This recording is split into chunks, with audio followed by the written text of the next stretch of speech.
Everybody already seeing me in the middle of editing, I realized I didn't record an intro, so this is it. So, hey, today we're gonna be baking. Not really baking, actually. We're gonna be cooking. And so, yeah, let's get into it. Today we're gonna be cooking something from one of my various cookbooks that I have. Here I am looking for the recipe. And here it is. We're going to be making rosemary sea salt flatbread.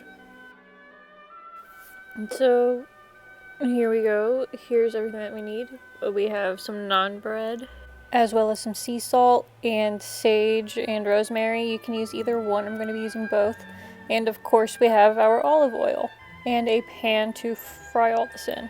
Now let's get started. So first you're going to want to get your bread and cut it into a few pieces. You can do them pretty small or just cut the bread in half. You don't want the full-size bread to be in the pan because it will be way too big and it'll be really risky to try and flip it with it being as big as it is.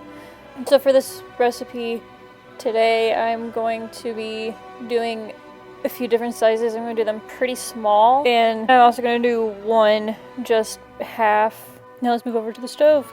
At the stove, we're going to put it on about medium heat and wait for that to heat up after putting just a little bit of olive oil in it, just enough so that when it starts spreading, you can tilt the pan around to coat the whole bottom. And you want to be careful with this because of the open flame underneath if you have a stove like mine. But even if you don't, just still be careful because it will be really hot. And then just put in a few pieces of the bread if you cut it smaller, or if you did the half and half, and just put half in first. And here we go, trying to do a little glamour shot. With the spatula, keep a careful eye on the bottom of the bread that is touching the pan to make sure that it doesn't get too crispy. You just want it to be a little browned. In this video, I was multitasking, so some of mine got a little too crispy, so don't make that same mistake as me.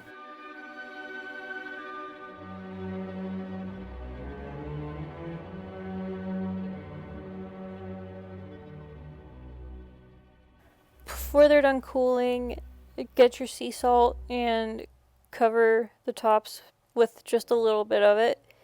And then you're going to get your herbs, so either the sage or rosemary, and sprinkle some on top. Be sure not to overdo it if you use sage because it is a very strong herb, so you don't want it to be too strong. This is pretty much the amount of crisp you want.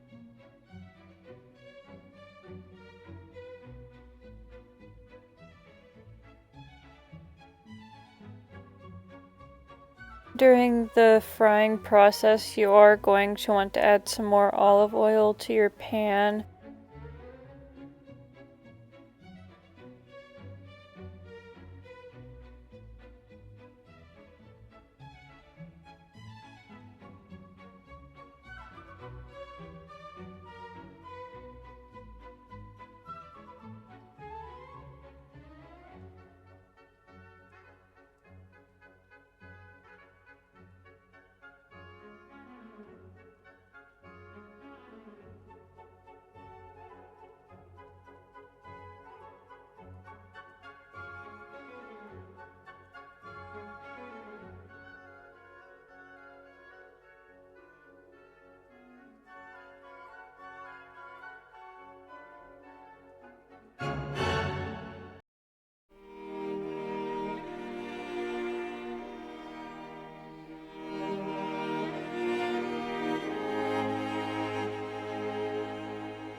I hope you enjoyed this recipe if you tried it. If you want me to make any others, I have 2 cookbooks and a book of tea recipes and a book of icing recipes. So if you want me to do those, let me know. Bye. The fear on your face, it gives me a